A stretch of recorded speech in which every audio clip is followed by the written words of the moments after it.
Perfecto. Bien. Carlos? ¿Ya todo listo? Sí, sí, ya estamos en vivo. Ok, entonces empecemos. Bueno, antes que todo, un agradecimiento acá a todos los organizadores por estar de nuevo aquí junto a los chicos. Ya estuve en una charla anteriormente sobre anatomía del corazón. Y ahora estamos acá viendo un tema muy importante, a veces un tema olvidado por los sílabos de las universidades y que corresponde a la introducción de los nervios craneales. Ya vamos a ver por qué son tan especiales estos nervios. El objetivo de este webinar de acá, sobre todo este tema de aquí, es poder nosotros tener una base sólida para poder empezar a estudiar los nervios craneales tal y como se debe. Entonces, para aquellos apasionados de leer la Biblia, o incluso aquellos que les gusta la numerología, se habrán dado cuenta que el número 12 es un número sagrado, es un número que se repite en varias circunstancias. Solo por poner algunos ejemplos, tenemos en la Biblia, por ejemplo, los 12 hijos que tuvo Jacob, cada uno de los cuales representa una de las tribus del antiguo Israel. Tenemos también que existieron 12 apóstoles y también tenemos 12 imanes venerados como descendientes políticos del profeta Mahoma. Dejando de lado las creencias abrahámicas y nos pasamos al mundo babilónico, vemos que los babilonios dividieron al cielo y las estrellas en 12 constelaciones, cada uno de los cuales iba a estar resguardado por un dios y del cual nosotros hemos heredado nuestro calendario de 12 meses. Yéndonos a otro mundo, pues, también sabemos con certeza de que los griegos adoraban a 12 dioses principalmente. En las costumbres nórdicas se sabe que Odín tuvo 12 hijos. En cambio nosotros acá, los anatomistas y todas las personas afines a las ciencias médicas, tenemos nuestro propio número sagrado, nuestra propia piedra angular que corresponden a los 12 nervios craneales. Sin embargo, un detalle muy importante es que a lo largo de la historia no siempre han sido 12. Aquí en esta tabla de acá, pues estamos resumiendo el número de nervios craneales de acuerdo a la época, comenzando con Galeno. Recordemos que Galeno hizo sus disecciones en animales, no los hizo en personas. Para Galeno únicamente existían 7 nervios craneales y no les puso nombre todavía. En el tiempo, que eso es el año 200 de Cristo, no existía nervio óptico, motor ni trigémino, ¿sí? Sino que le llamaba primer par, segundo par, tercer par, cuarto par y así hasta el séptimo par. Ya en la época de Willis, alrededor del año 1668, ya los nervios craneales comenzaron a tener un nombre. Apareció el nervio olfatorio, el nervio de la percepción visual. También llama la atención acá el nombre del nervio trifacial, que es el equivalente actual al nervio trigémino. Antiguamente se consideraba el nervio facial y el vestíbulo coclear como uno solo, y el nervio hipogloso no existía. Teníamos nervios motores de la lengua. Para Willis, pues solo habían 9 nervios craneales. 100 años después, a principios del año 1700, Biot-Dazir señaló de que habían en cambio 13 nervios craneales. Agregaba como el número decimotercero al nervio suboccipital, que bueno, ahora se sabe de que en realidad el nervio suboccipital no es nada más que la rama posterior de C1, ¿sí? Que es un nervio de gran calibre. Y Sommering finalmente, a finales del año 1700, estableció esta regla de que existían 12 nervios craneales, que son los que conocemos actualmente con los nombres de nervio olfatorio para el primero, óptico, oculomotor, troclear, trigémino, abducens, facial, vestíbulo coclear. Esta parte es muy importante, no denominarlo al octavo nervio como nervio auditivo. Decirle auditivo es incorrecto porque solo resaltamos su función de la audición, dejando de lado el equilibrio. Por eso el nombre completo vendría a ser nervio vestíbulo coclear. Tenemos al nervio glosofaringio, al nervio vago, al accesorio y al hipogloso. Si nos damos cuenta, pues el camino hacia estos 12 nervios craneales fue largo y sinuoso. Los nervios craneales en realidad son la representación viva y más evidente de la evolución del ser humano. Ahora bien, comencemos definiendo a los nervios craneales. Primero que todo, hay que partir por este mensaje que he puesto en la mitad de la pantalla con letras grandes. No se denominan pares. En la terminología anatómica actual, los nervios craneales están registrados como tal, como nervios craneales. La terminología anatómica pues tiene por objeto orientar al estudiante, orientar incluso a personas que estén fuera de las ciencias médicas a saber de qué estructura estamos hablando. Les pongo un ejemplo sencillo. Nosotros al decirle arteria facial sabemos que se trata de una arteria que obviamente transporta sangre y que se encuentra por lo menos en el rostro. En cambio, si decimos pares craneales, no sabemos de qué estructura estamos hablando. Al decir pares craneales, alguien que no estudie ninguna carrera afín a la ciencia médica puede pensar que un par craneal puede ser una arteria, puede ser una vena, puede ser un nervio o una estructura del sistema nervioso central. Así que por eso se decidió cambiarle el nombre de pares a nervios. Ahora, yo sé que la palabra par craneal es una palabra que está muy arraigada en nuestra cultura, tanto en los estudiantes, en los docentes, en los profesionales, e incluso en libros de neurología, aún se sigue usando el término par craneal. Pero ya depende de nosotros pues, cambiar la historia y hablar cómo se debe, como la terminología anatómica lo contempla. El nombre correcto entonces es nervios craneales, con la contracción NC. Ahora bien, ¿qué es lo que hace especial a estos nervios craneales? Son varias cosas.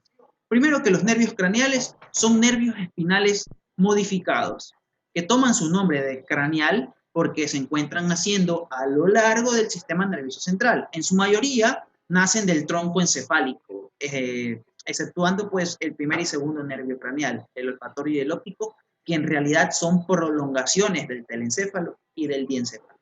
Pero el resto de nervios craneales nacen a lo largo del tronco encefálico. También se denominan craneales pues porque están perforando cada uno de los agujeros de la base del cráneo, como pueden observar en la imagen de acá. Vemos al olfatorio, al óptico, aquí 3, 4, 5 y 6 metidos, por acá 7, 8, 9, 10, 11 y 12 por acá. ¿Sí? Ahora bien, un último detalle que los hace muy especial y lo que los diferencia sobre todo de los nervios espinales es que los nervios craneales pueden transportar hasta un máximo de 7 tipos de fibras diferentes. Contrario a lo que sucede con los 31 pares de nervios espinales que nacen a cada lado de la médula espinal, que solo transportan 3 tipos de fibras: motoras, sensitivas y simpáticas. ¿No? Eso ocurre en todos los nervios espinales. Tiene fibras motoras pues para los músculos, para el músculo esquelético. Tiene fibras sensitivas que van a terminar a nivel de la piel y tienen fibras simpáticas que van a terminar al nivel de los músculos, del músculo piloerector, de los vasos sanguíneos y también de las glándulas sudoríparas. En cambio, los nervios craneales son un poco más complejos. No se limitan únicamente a fibras motoras, fibras sensitivas o fibras simpáticas, sino que pueden alcanzar, de nuevo les repito, un máximo de 7 tipos de fibras distintas, que es lo que vamos a ver a continuación. Entonces, acá lo tenemos, ¿no? Lo que acabo de explicar. Vemos acá los 31 pares de nervios espinales. Vemos que los nervios craneales nacen del tronco encefálico. Por acá vemos al olfatorio, que es una prolongación del telencéfalo. El óptico, que es una prolongación del diencéfalo. Vemos acá al oculomotor. Tenemos por acá al trigémino. Tenemos por acá al 7, 8, 9. Perdón, 7, 6, 7, 8. 6, 7, 8, 9, 10, 11 y 12. ¿Sí? Y vemos acá estos colores que nos llaman bastante la atención. Vamos a hacerle zoom para que podamos observar muy bien. Si ustedes se dan cuenta, y en la mayoría de los atlas lo van a encontrar así, los nervios craneales en su interior, por lo general se les distingue a varios colores. Cada uno de estos colores representa un tipo de fibra diferente que van a estar transportando. Y eso es lo que se conoce ya en la literatura, en la anatomía y en la neuroanatomía, como el componente funcional. ¿Sí? Y es lo que estamos viendo acá. Nosotros, al momento de hablar del componente funcional, de las fibras que pueden transportar los nervios craneales, vamos a ver con bastante frecuencia estos términos que tenemos en pantalla.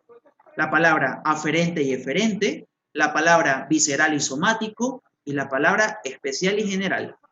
Esta diapositiva en especial les recomiendo que se la graben, si es posible hagan una captura, porque muchas veces, y yo como estudiante lo hice también, me estudié esto de aferente o eferente, visceral, somático, especial, general, me lo aprendí prácticamente de memoria. No sabía a qué se refería cuando un libro me decía que tal nervio craneal tenía fibras, por ejemplo, aferentes somáticas generales, en el caso del trígeno. Pero acá lo he desglosado. Entonces, ¿qué significa esto de que un nervio craneal posea fibras aferentes o eferentes, viscerales o somáticas, especiales o generales? Aquí lo vamos a ver y vamos a poner ejemplos. La primera división o la primera categoría define la dirección del flujo de la información, ¿sí? Tenemos entonces aferente y eferente, que traducido de manera sencilla vendría a ser motor y sensitivo. Entonces, ¿qué es lo aferente? Corresponde aquí, como dice, a las neuronas que transmiten información al sistema nervioso central proveniente de células o receptores que se encuentran en la periferia. Recuerden que todo estímulo sensitivo o sensorial, ya sea de tacto, de visión, de olfato, de gusto o de oído, ¿sí? Todo estímulo sensitivo o sensorial proviene del exterior y luego se hace consciente en el momento que alcanza la corteza cerebral. Entonces eso es una fibra aferente, todo lo que engloba sensitivo y sensorial. Luego tenemos por acá a la fibra eferente. Las fibras eferentes son neuronas, en cambio, que transmiten información desde el sistema nervioso central hacia la periferia, sea este, por ejemplo, músculo esquelético, o también sea este, por ejemplo, glándulas, como las glándulas salivales, en el caso de la cabeza y el cuello, es donde están enfocados los nervios craneales. Una fibra deferente, entonces, es una fibra efectora, es una fibra motora. Todo movimiento primero se ha generado acá en la corteza cerebral y luego se ejecuta por nuestro músculo esquelético en este caso. Entonces, vamos claro con esta parte, lo que nos lleva a la segunda categoría, que corresponde a la división visceral y somática. Esta segunda categoría define la distribución anatómica. Cuando nosotros escuchemos el término visceral, se refieren a aquellas neuronas que transmiten información hacia o desde órganos o regiones internas que se originan, esta es la parte importante, que se originan embriológicamente a partir de los arcos branquiales. Entonces, un nervio craneal que transporte fibras viscerales, las fibras viscerales pueden ser tanto aferentes o eferentes, porque he dicho que transmiten información hacia o desde órganos o regiones internas que derivan embriológicamente de los arcos branquiales o arcos faríneos. Nosotros ya sabemos por embriología, pues, de que en un principio existen 5 o 6 arcos faringios, cada uno de los cuales se va a derivar un componente óseo, cartilaginoso, arterial y nervioso. ¿Sí? Ok. Luego tenemos la fibra somática. ¿Qué se refiere cuando un nervio craneal tiene un componente funcional somático? Aquí se trata, pues, cuando una neurona transmite información hacia o desde porciones no viscerales del cuerpo, como por ejemplo la piel y el músculo esquelético que deriva de los somitas. Esa es la diferencia más importante. Esto se facilita mucho más cuando nosotros estudiamos embriología. Sabemos que de ciertos arcos branquiales, como por ejemplo del primer arco branquial, derivan los músculos masticadores. Del segundo arco branquial derivan los músculos de la expresión facial. Entonces ya, a partir de ahí ya sabemos que el trigémino y el facial van a tener fibras eferentes viscerales, porque son, a pesar de ser músculo esquelético, deriva de los arcos faringios o arcos branquiales, entonces se trata de una fibra visceral. En cambio, si comenzamos a hablar de los músculos extraoculares, por ejemplo, estos no tienen un origen branquial, tienen un origen somítico. En este caso, pues, entonces se trataría de fibras eferentes somáticas. Queda claro entonces acá con este ejemplo, lo cual nos lleva a la tercera división, que es un tanto arbitraria, por eso algunos libros incluso prefieren no mencionarla, y se trata de la división especial general. ¿Qué significa cuando un nervio craneal tiene una fibra especial? Cuando sus neuronas transmiten información hacia o desde órganos de los sentidos o también músculos derivados de los arcos faríneos. Esta es la clave, ¿ah? Entonces, cuando estemos tratando con la visión, con el olfato, con el gusto, con el equilibrio, es especial. Cuando estemos hablando de músculos derivados de los arcos branquiales, es especial. Todo lo demás que no está incluido en ese grupo corresponde a las fibras generales. Ahora bien, ahora que ya sabemos qué significa cada uno de estos términos, todos estos términos se mezclan entre sí para formar un total de 7 categorías que vamos a ver a continuación y qué significa cada una.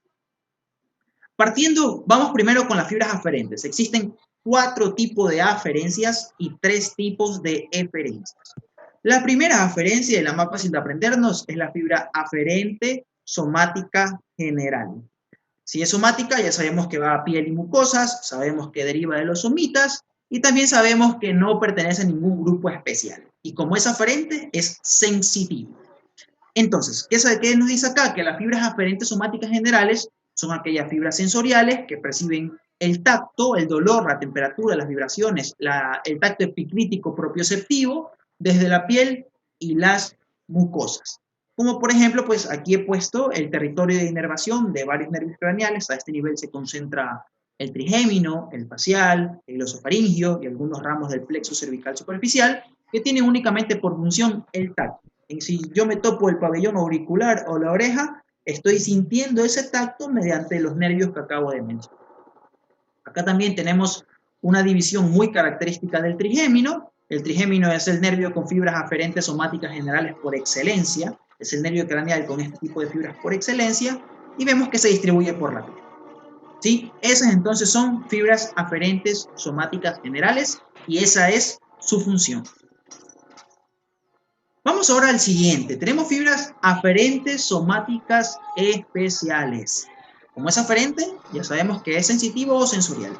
Como es especial, sabemos que se trata de un órgano de los sentidos. Y como es somático, sabemos que se trata también de algo que no deriva de los arcos branquiales. Entonces, cuando hablamos de fibras aferentes somáticas especiales, son fibras sensoriales que traen información de receptores específicos asociados a la visión, a la audición y el equilibrio. Entonces, es de esperarse de que el segundo y el octavo nervio craneal tengan fibras aferentes somáticas especiales. Vamos ahora a la tercera división de las fibras aferentes viscerales generales. Las fibras aferentes viscerales generales llevan información sensitiva de glándulas, vísceras cérvico-tóraco-abdominales, del seno y del cuerpo carotídeo. Este componente de acá en especial se encuentra representado por el nervio vago, por el 10º nervio craneal. Tenemos ahora por acá a las fibras aferentes viscerales especiales. Por acá me he olvidado de borrar este texto acá. Las fibras aferentes viscerales especiales son fibras sensitivas que traen información desde quimiorreceptores que están desarrollados en mucosas viscerales como el olfato y el gusto. Miren, en el caso de acá, en el caso de las fibras aferentes somáticas especiales, estas se encuentran en fotorreceptores y en mecanorreceptores, mientras que las fibras aferentes viscerales especiales se encuentran presentes en quimiorreceptores. Tanto el olfato como el gusto son sentidos químicos que son estimulados, pues, obviamente por compuestos químicos. Los sabores y los olores, la característica de cada uno va a estar determinado por su composición química. Sí, entonces en el caso del gusto y el olfato está a cargo del primer nervio craneal, el gusto va a estar a cargo del 7º, del 9º y en parte también del 10º nervio craneal. Entonces es de esperarse que estos nervios craneales posean un componente aferente visceral especial. Listo, entonces. Pasemos ahora a la siguiente diapositiva. Vamos ahora con el componente eferente. Tenemos fibras eferentes somáticas generales. Ya estamos en la parte motora. Si es eferente, ya sabemos que es motor. Si es somático, ya sabemos que no deriva de los arcos branquiales. Y si es general, pues ya sabemos que no se refiere a ningún órgano de los sentidos y que tampoco deriva de los arcos branquiales. Entonces, estas fibras eferentes somáticas generales son fibras motoras que inervan al músculo esquelético derivado de los somitas, como por ejemplo los músculos de la lengua y también como por ejemplo los músculos extraoculares, ¿no? Entonces es de esperarse de que el hipogloso tenga fibras eferentes somáticas generales y que también el oculomotor, el troclear y el abducens tengan fibras eferentes somáticas generales. Esto nos lleva a la siguiente división. Tenemos ahora acá a las fibras eferentes viscerales generales. Dicho de una manera mucho más sencilla, las fibras eferentes viscerales generales son las fibras parasimpáticas. Debemos de tener una vaga idea por el momento de que dentro de las divisiones funcionales del sistema nervioso existe una división conocida como sistema nervioso autónomo, que es el que está a cargo de todas aquellas funciones de las cuales nosotros no estamos conscientes. Este sistema nervioso autónomo, como su nombre nos indica, posee autonomía, es decir, que trabaja por sí solo. Aunque bueno, su autonomía en realidad se puede poner en tela de duda porque existen estructuras mucho más superiores que están a cargo del sistema nervioso autónomo. Pero eso es tela de otra camisa, eso es quizás un tema que se pueda ver en otra ocasión, pero lo que me importa que ustedes sepan acá es que el sistema nervioso autónomo va a estar dividido en tres. Los libros clásicos dicen dos: sistema nervioso simpático y parasimpático. Los libros actuales incluyen una tercera división conocida como sistema nervioso entérico, pero en realidad es una fusión de los dos. El parasimpático, por su lado, que es el componente que poseen los nervios craneales, va a estar distribuyéndose, como dice acá en la diapositiva, en músculo cardíaco, musculatura lisa y en tejido glandular. Recuerden que a nivel de la cabeza y del cuello nosotros tenemos varios tipos de glándulas, como las glándulas salivales, como las glándulas lacrimales, como las glándulas nasales. Músculo liso, como por ejemplo el músculo constrictor de la pupila, ¿sí? Como por ponerles así por acá unos ejemplos, ¿no? Aquí en la imagen se puede observar que las fibras parasimpáticas van a las glándulas lacrimales, glándulas palatinas, glándulas salivales y por acá el músculo liso, al músculo ciliar y al músculo constrictor de la pupila. Y por último, tenemos a las fibras eferentes viscerales especiales, ¿sí? Si es eferente, es motora; si es visceral, deriva de los arcos faringios; y si es especial, pues se trata de músculo derivado de los arcos faringios. Y aquí mismo lo dice. Son fibras motoras que inervan al músculo esquelético derivado de los arcos faringios. Este componente de acá ustedes lo van a poder observar en cierta nomenclatura bajo el nombre de fibras motoras branquiales. Ahora bien, solo por ponerles ejemplos, músculos que deriven de los arcos branquiales, del primer arco branquial, derivan los músculos masticadores y también deriva el músculo tensor del tímpano, que es el que podemos observar. Del segundo arco branquial deriva el músculo de la expresión facial, el platisma mioides, el vientre posterior del digástrico, el músculo estiloideo y el músculo del estribo o estapedio. A partir del glosofaringio, del arco faringio, del glosofaringio, va a originarse el músculo, por ejemplo, el estilofaringio. Y del arco faringio, que deriva del décimo nervio craneal, viene a originarse los músculos intrínsecos de la laringe. ¿Sí? Eso para que ustedes vayan sabiendo y para que se den cuenta también de que parte del estudio y de la comprensión de los nervios craneales es imperativo incluir su embriología. Solo comprendiendo la embriología se nos va a facilitar mucho más el estudio de cada uno de los nervios craneales. ¿Listo? Entonces, hasta acá hemos terminado con la descripción de las fibras de los nervios craneales. Ahora bien, pasemos a la siguiente parte. Cierto, acá les tengo un cuadro que se encuentra resumiendo cada uno de los nervios craneales con cada una de las fibras y he puesto entre paréntesis, me he tomado el tiempo de poner entre paréntesis a qué va dirigido cada una de esas fibras. Solo por leerles unos cuantos para poder razonar lo que estamos hablando, tomemos al nervio oculomotor. El nervio oculomotor tiene fibras eferentes somáticas generales, músculos que no derivan de los arcos branquiales, como por ejemplo los músculos extraoculares. También tiene fibras eferentes viscerales generales, es decir, fibras parasimpáticas que van dirigidas al músculo ciliar y músculo constrictor de la pupila. Si cogemos un nervio mucho más complejo, como por ejemplo el facial, el glosofaringio o el vago, cojamos el glosofaringio, tiene fibras aferentes somáticas generales para la mucosa del tercio posterior de la lengua. Sensitivo, ¿ah? Sensitivo. Fibras aferentes viscerales especiales. Especial, visceral, estamos hablando de quimioreceptor, entonces este le va a dar el gusto al tercio posterior de la lengua. Y así pues, si ustedes se ponen a analizar y ya han comprendido qué significa cada uno de los términos, aferente, eferente, somático, visceral, general y especial, esto se les va a hacer mucho más sencillo. Y si se dan cuenta, y quiero aprovechar esta ocasión porque aquí ya no lo vamos a mencionar más, he puesto arriba, bueno, aquí me faltaba el nervio olfatorio primero, ¿no? Me he olvidado del nervio olfatorio. Pero por encima del nervio olfatorio se encuentra un nervio craneal, que está contemplado en la terminología anatómica actual, conocido como el nervio terminal. El nervio terminal corresponde al nervio craneal 0. Si nosotros queremos ponerlo con número romano, sería imposible ponerlo como nervio craneal 0, porque recordemos que para los romanos no existía el 0. Así que si lo quieren poner con números romanos, sería el nervio craneal 13º, sería después del hipogloso. Pero debido a que los nervios craneales toman su número de acuerdo a cómo vayan naciendo en el sistema nervioso central y se encuentra por encima del olfatorio, el nervio terminal es el nervio craneal 0.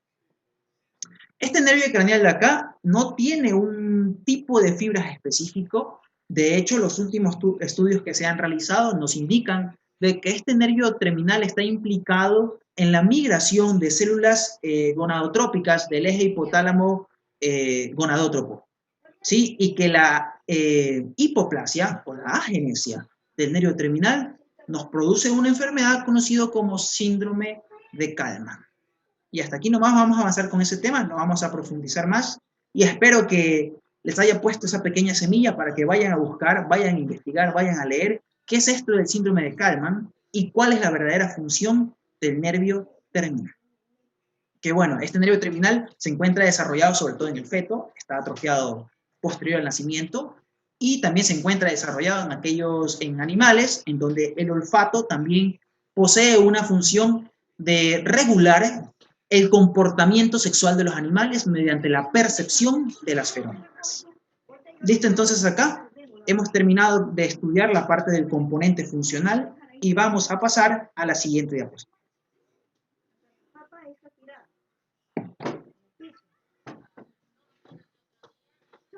De todo lo dicho, y aquí está resumido todo lo que he mencionado, podemos afirmar ciertas cosas.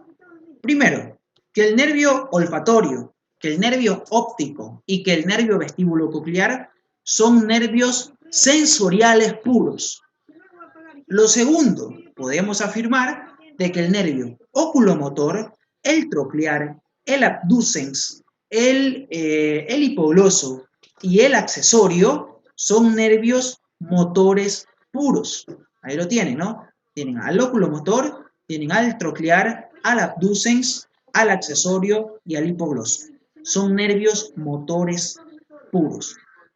Podemos también decir que el nervio trigémino, facial, glosofaringio y vago son nervios mixtos, porque poseen una amplia gama de fibras, como ya vimos en las diapositivas precedentes.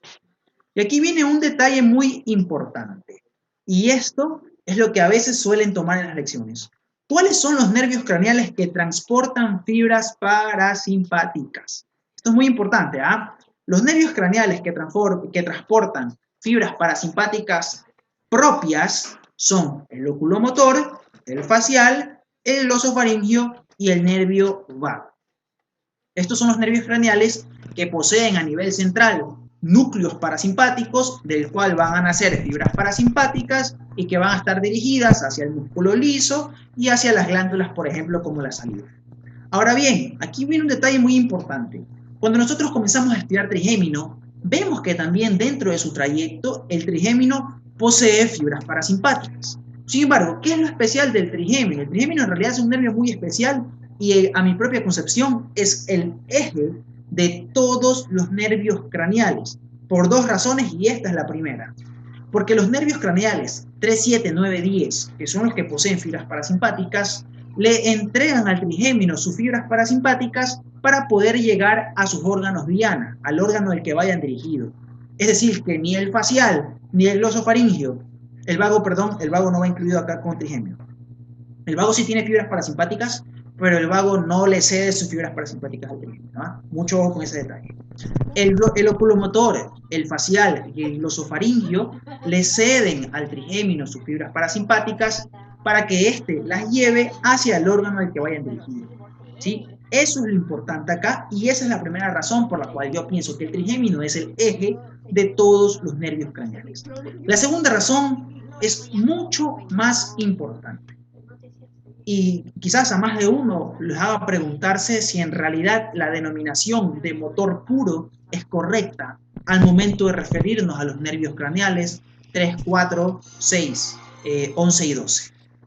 ¿Sí? ¿Por qué digo que no son motores puros? Nosotros decimos que un nervio es motor puro o que es sensitivo puro porque a nivel central, a nivel del tronco encefálico, poseen un núcleo capaz de generar una acción en el caso de las fibras motoras o capaz de receptar información de la periferia en el caso de fibras sensitivas o sensoriales. ¿Sí? Entonces, al decir que es motor puro, nosotros pensamos de que dentro de la configuración interna de cada uno de los nervios que tenemos aquí presente, solo vamos a encontrar fibras motoras. Pero esto no sucede así. Nosotros en el rostro y prácticamente en todas partes, en todo el cuerpo, vamos a tener distribuidos ciertos tipos de fibras conocidas como fibras propioceptivas, que van a estar terminando en los husos neuromusculares y en los órganos tendinosos de Golgi. ¿Cuál es la función de estas estructuras a nivel de estos músculos? Darnos información continua sobre el grado de distensión y sobre la posición de nuestro cuerpo. ¿Sí? ¿Qué me refiero con esto? Por ejemplo, ahora que yo estoy con los ojos cerrados, yo estoy consciente de que mi cabeza está puesta recta en el espacio, que estoy moviendo, estoy articulando la boca para poder decir las palabras que estoy mencionando ahora y también sé de que estoy con los ojos cerrados. Esa es la propiocepción, saber el grado de distensión y la ubicación en el espacio en que se encuentra nuestro cuerpo. Por eso propiocepción, concepción sobre uno mismo.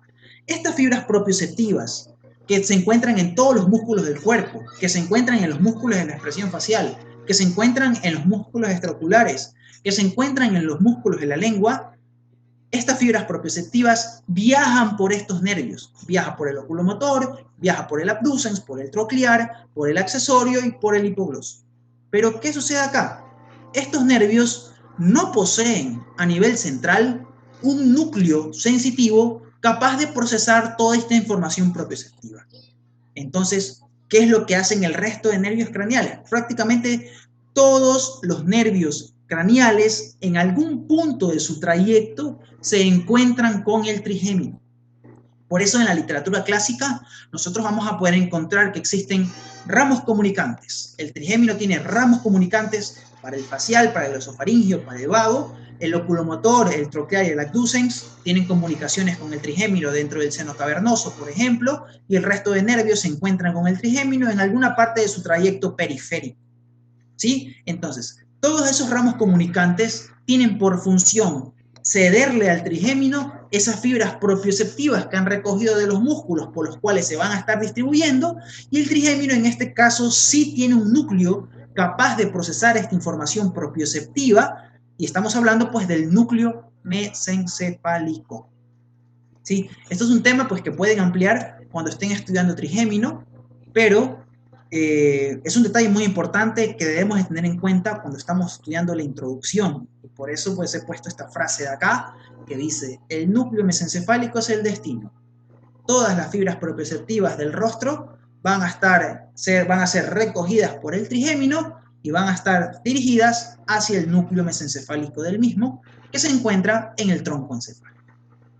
Listo, entonces acá ya sabemos cuáles son los sensoriales puros, que esos también se puede debatir, pero bueno, eso es tela de otra camisa. Sabemos cuáles son los motores puros, que los acabamos de debatir, ¿sí? Ya sabemos que en realidad como que 100% motor no son.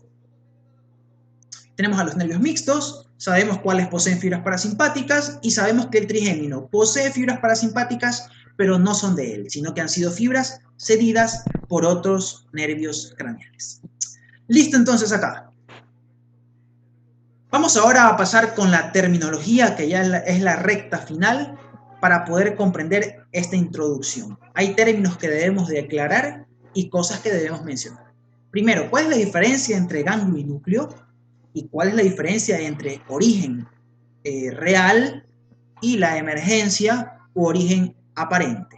Lo digo entre comillas porque, bueno, origen real y origen aparente es como lo conoce la literatura clásica.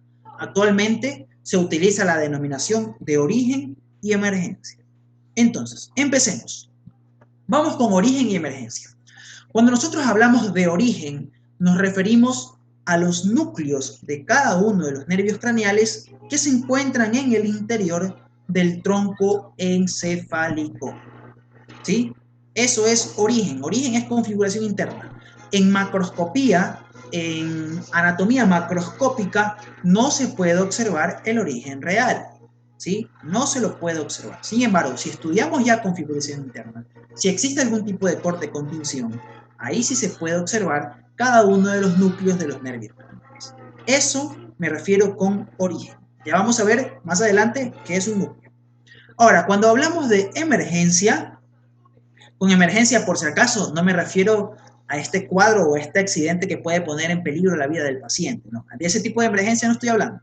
De emergencia estoy hablando de emerger, es decir, de dónde nosotros podemos observar que determinado nervio craneal se encuentra emergiendo dentro del sistema nervioso central. ¿Sí? Por eso he puesto esta imagen de acá. Vemos la emergencia de cada uno de los nervios craneales, que acá he puesto un cuadro y que es muy importante que nosotros estemos conscientes y sepamos por adelantado de dónde se encuentra emergiendo cada uno de los nervios craneales. ¿No? Aquí podemos ver nosotros una imagen. Esta es una vista lateral y esta es una vista anterior. Ya les he mencionado que el olfatorio y el óptico, nervios como tal, no son. Desde el punto de vista histológico, la configuración interna del óptico y del olfatorio no le dan para ser nervios. En realidad son prolongaciones del encéfalo.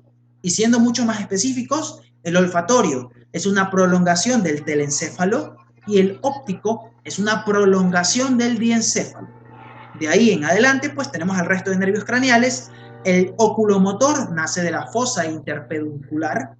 Tenemos por acá al cuarto nervio craneal, que corresponde al nervio troclear, que es el único nervio craneal que emerge de la parte posterior del tronco encefálico. Todos emergen de la parte anterior, pero el troclear emerge de la parte posterior, haciéndolo el nervio craneal con el trayecto intracraneal más largo.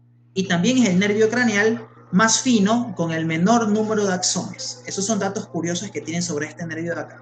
¿Sí? Al ser el nervio craneal más largo, tiene una mayor probabilidad de lesión en cuadros de traumas cráneoencefálicos o de fracturas de base de cráneo. Tenemos por acá al trigémino, naciendo de la cara anterolateral del puente. Estamos hablando de la emergencia, ojo, ¿ah? Luego tenemos por acá al 6, al 7 y al 8, que no nacen ni en el puente ni en la médula oblongada, sino que se encuentran naciendo en el surco medulopontino, justo en la mitad. Tenemos por acá al abducens, al facial y al vestíbulo coclear, naciendo a nivel del ángulo pontocerebeloso. Luego, aquellos que nacen de la médula oblongada, tenemos por acá, en orden, en sentido cefalocaudal, al glosofaringio, al vago y al accesorio. Y por dentro de ellos se encuentra naciendo el nervio hipogloso. Listo, entonces acá hemos analizado la emergencia u origen aparente de cada uno de los nervios craneales. Ahora, hablemos de la diferencia entre, acá tienen la emergencia de nuevo, lo que les he mencionado, aquellos que nacen del telencéfalo y el diencéfalo, el olfatorio y el óptico, los que nacen del mesencéfalo, de la fosa interpeduncular está el oculomotor, y tenemos que por detrás está naciendo en cambio el troclear.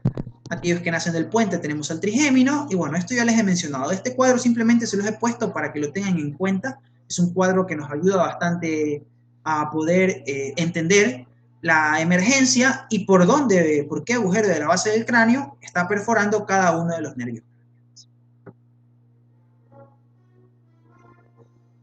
Vamos ahora a hablar sobre ganglio y núcleo. Desde el punto de vista estructural, ambos son lo mismo. Tanto el ganglio como el núcleo es una acumulación del cuerpo o del soma de las neuronas. Lo que los diferencia es su ubicación. Un núcleo es un cúmulo de somas neuronales que se encuentran dentro del sistema nervioso central, como por ejemplo los núcleos de los nervios craneales, como por ejemplo los núcleos basales. Y eso es un término importante. Hay literatura neuroanatómica que denomina a los núcleos de la base como ganglios de la base, yéndose en contra del concepto que en realidad son. El nombre correcto es núcleos de la base, porque son de igual manera concentraciones de somas neuronales que se encuentran dentro del sistema nervioso central. Ahora, cuando hablamos de ganglio, es prácticamente lo mismo. Un ganglio es una acumulación de somas neuronales que se encuentra a nivel periférico. Eso es lo importante. Ahora bien, al hablar de nervios craneales, existen dos tipos de ganglios. Hay aquellos ganglios sensitivos y hay aquellos ganglios autónomos. ¿Sí? Por un ganglio pueden atravesar todo tipo de fibras, pero solo un tipo de fibras va a poder sinaptar dentro del ganglio. Como por ejemplo, en los ganglios autónomos, en lo que concierne a los nervios craneales, vamos a ver de que van a sinaptar a este nivel las fibras parasimpáticas. Y por acá tenemos a los ganglios sensitivos, donde en realidad no se produce sinapsis, simplemente vamos a encontrar el soma de las neuronas sensitivas, que por lo general, en el caso de los ganglios sensitivos de los nervios craneales, lo que vamos a encontrar son neuronas pseudounipolares, que tienen su soma concentrado en el ganglio y tienen dos prolongaciones, una periférica y otra central. Acá en este cuadro podemos observar la disposición de cada uno de los núcleos de los nervios craneales.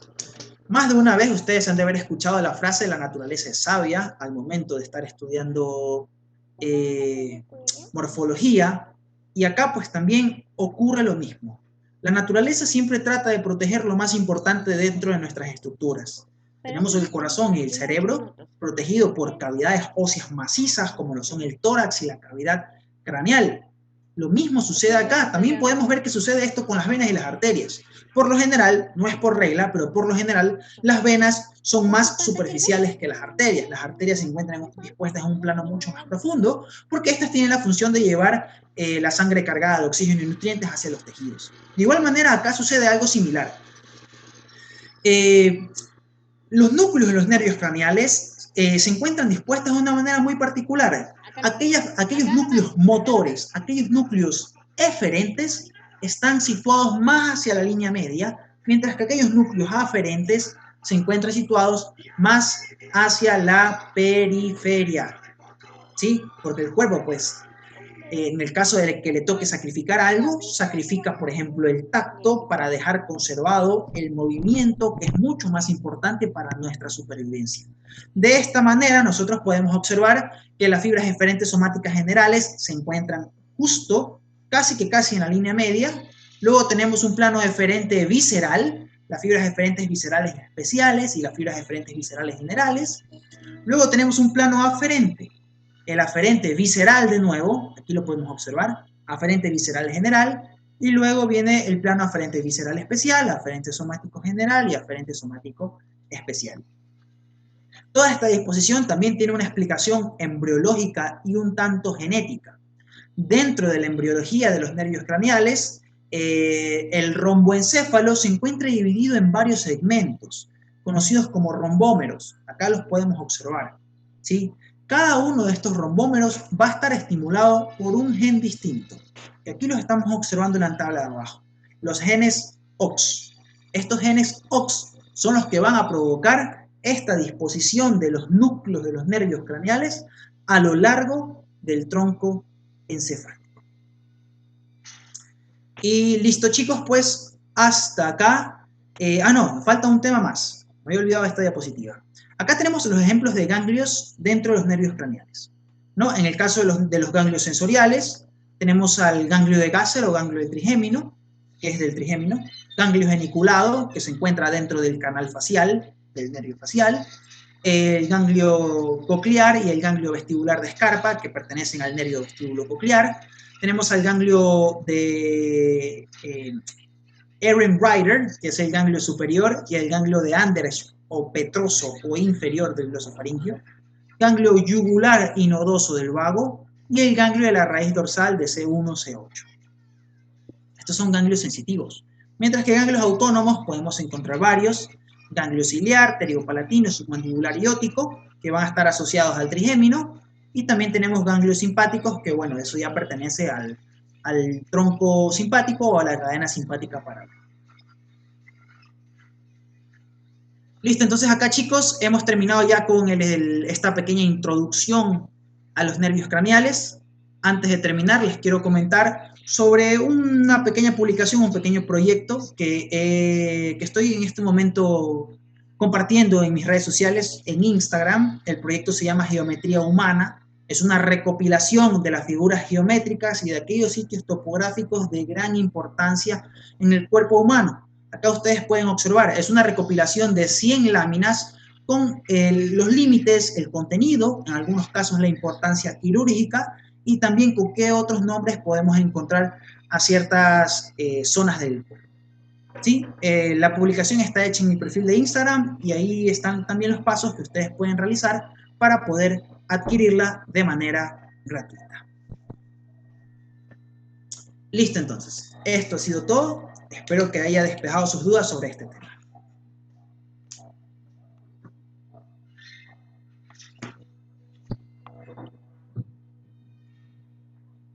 Muchas gracias, doctor, por una magnífica ponencia. La verdad quedamos explayados por su disertación. Agradecemos mucho la predisposición que tuvo para poder participar del evento. Más que todo eso, doctor. Bien, como si bien lo dijo el doctor, pueden seguirnos en sus redes sociales, que es en Instagram, que es en YouTube. Más que todo hace videos si quieren saber más contenido sobre él, que está con doctor Carlos Andrés García. Para más información se comunican con él. Bien, vamos a ver si hay algunas preguntas en el canal de YouTube, doctor. ¿Nos espera un ratito? Ok. Ok, listo.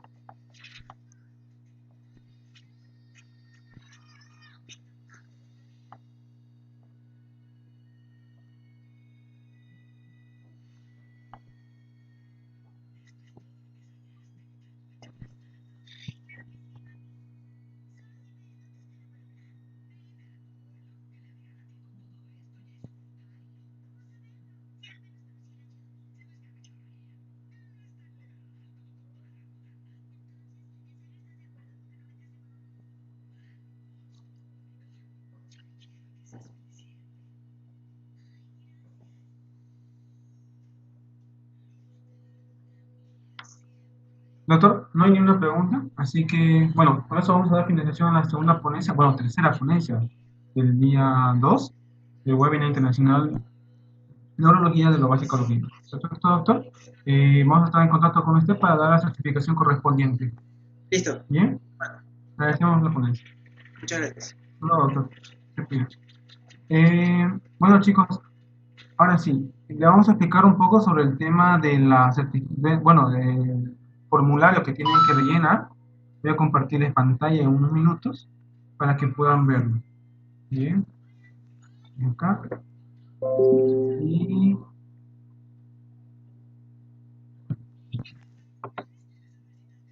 compartir. Perfecto. Bien. A todos los que se inscribieron correctamente, ya quiero aclarar eso, a todas las personas que se inscribieron correctamente, les llega automáticamente un mensaje que se genera por la plataforma de Eventbrite. ¿Listo? Así que busquen, por favor, les encargamos mucho de eso, de que busquen, voy a buscar un resultado, ya, busquen un correo que les llegó con este mensaje, se llama confirmación de inscripción a Webinar Internacional Neurología de lo Básico a lo Clínico. Perfecto. Bien, busquen con eso. Ahora, cuando completen ese dato, ya,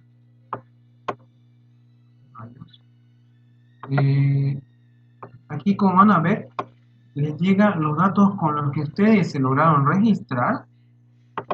¿No? Aquí está, el nombre completo con el que se llegaron a registrar y abajito de lo de inscripción y de participación, independientemente de eso del idioma con el que esté configurado. ¿Listo? Bien, así que este código que ustedes ven acá es el que nosotros vamos a utilizar para poderlo identificar a las personas, ¿listo? Con sus formularios evaluativos que vamos a enviarles, ¿listo?